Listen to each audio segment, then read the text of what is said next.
राक्षसी पूतना ने श्री कृष्ण को मारने के लिए उन्हें अपना जहरीला दूध पिलाने की कोशिश की। तब बाल गोपाल कान्हा ने उस राक्षसी का वध कर दिया। राक्षसी पूतना का दूध पीने की वजह से श्री कृष्ण का शरीर गहरे नीले रंग का पड़ गया था। अब सौम्य और सुंदर दिखने वाले कृष्ण नीले रंग के दिखने लगे थे।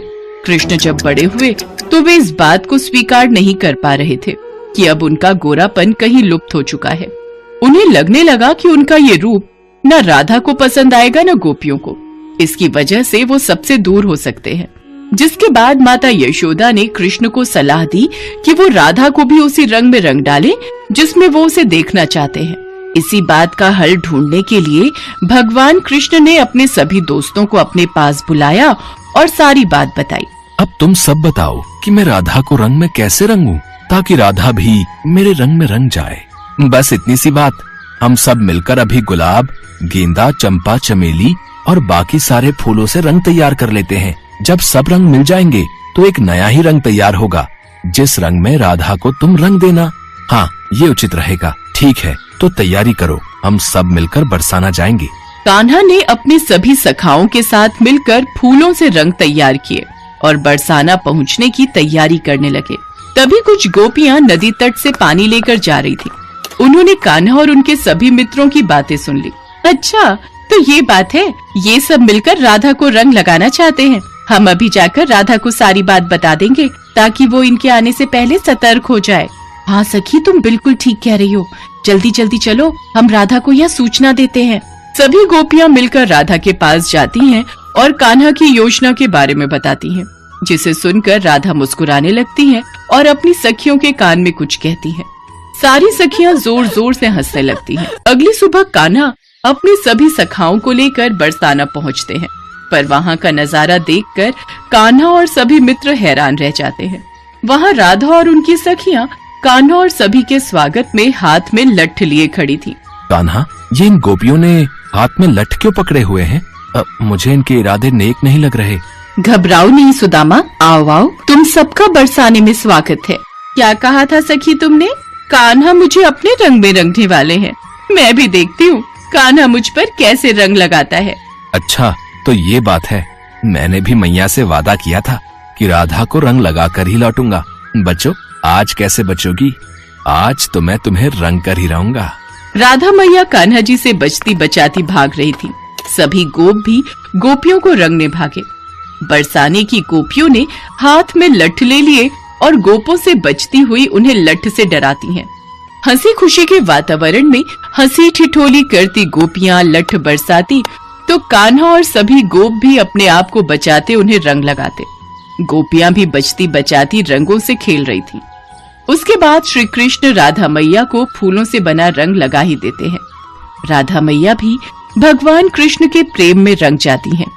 स्वर्ग के देवी देवता भी उन पर फूलों की वर्षा कर रहे थे, मानो पूरा संसार राधा कृष्ण के साथ फूलों की होली खेल रहा हो। वो दिन फाल्गुन के महीने के खूबसूरत दिन थे। ऐसा माना जाता है कि उसी दिन से रंगों की होली की शुरुआत हुई और उसके बाद से ही रंग लगाने और लठ मार होली खेलने की ये परंपरा शुरू हो गई। इसीलिए आज भी मथुरा, वृंदावन, गोकुल, ब्रज और बरसाना में फूलों की होली पूरी दुनिया भर में प्रसिद्ध है।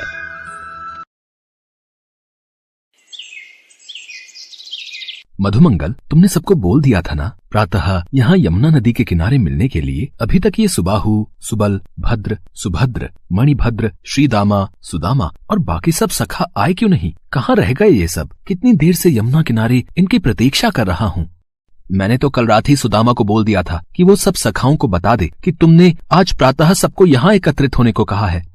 फिर अभी तक कोई आया क्यों नहीं? ये लो, वो आ रहे हैं सब। इतनी देर क्यों लगा दी तुम सबने आने में? कब से तुम्हारी प्रतीक्षा कर रहा हूँ। सबको एकत्रित करने में समय लग गया। क्या हुआ, तुमने हम सबको यहाँ एक साथ इतनी सुबह सुबह एकत्रित होने के लिए क्यों बुलाया कान्हा? बात ही कुछ ऐसी है सुदामा। क्या बात है कान्हा? रोजाना तो तुम हमें दोपहर के समय एकत्रित करते हो, पर आज सुबह सुबह ही। मेरा तुम सबको यहाँ बुलाने का कारण है होली। होली? हाँ, होली। कल होली का त्योहार है और हम सबने अभी तक गोपियों को रंगने की कोई तैयारी नहीं की है। कहीं ऐसा ना हो गोपियां भी हमें होली पर रंगने की कोई विशेष युक्ति बना रही हों। लेकिन तुम ऐसा कैसे कह सकते हो कान्हा कि गोपियां होली के उत्सव पर हमें रंगने की कोई योजना बना रही हैं? इस बात का प्रमाण हमें कल ही मिल गया था, जब मैं मधुमंगल के साथ कल बरसाना गया था।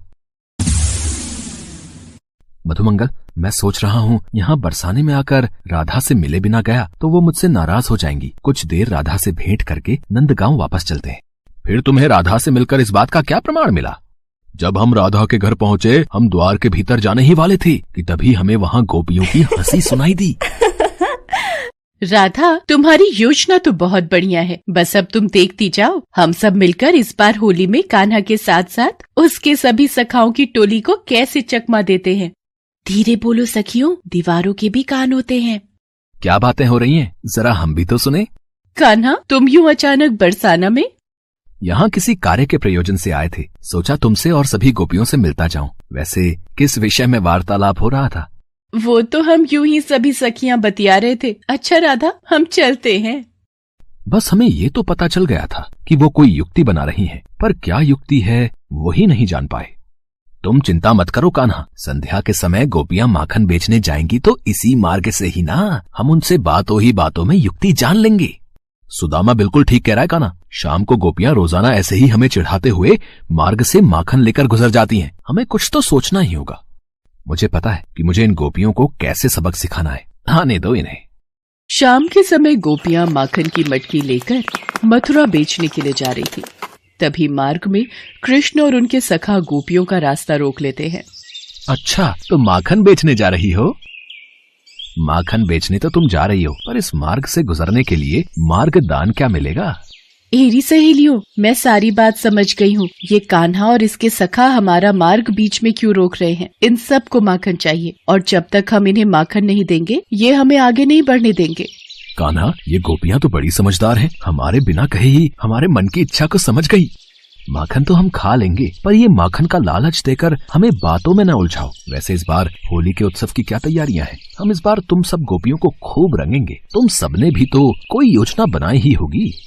ये तो तुम्हें बरसाने आकर ही पता चलेगा। हम सब तुम्हें होली पर बरसाना आने का निमंत्रण देती हैं। अगर तुम हमारा मार्ग ना भी रोकते तो भी हम तुम्हें होली पर बरसाना बुलाने का निमंत्रण देने आ ही रहे थे। और राधा ने तो खास कर तुम सब के लिए इस बार की होली पर बहुत तैयारियां की हैं।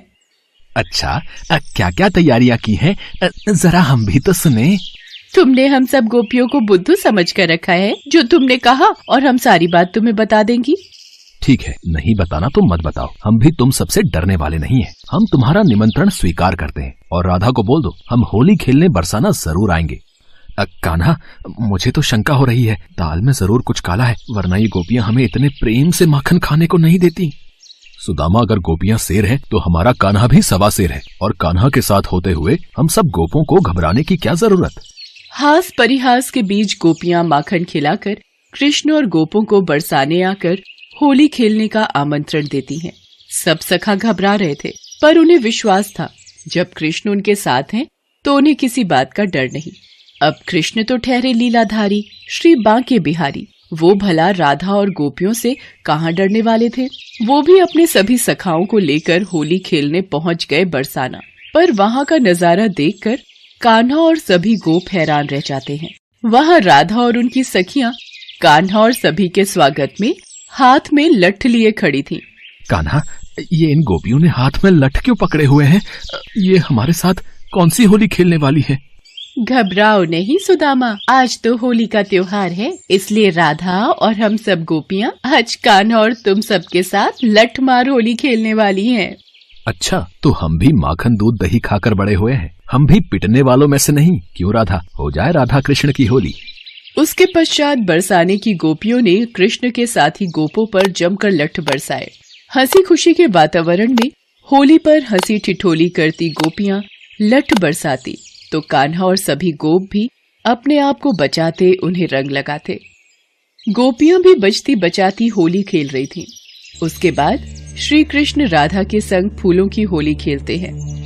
पूरा बरसाना भी होली उत्सव पर होली के रंगों की भांति कृष्ण और राधा के प्रेम के रंग में रंग जाता है।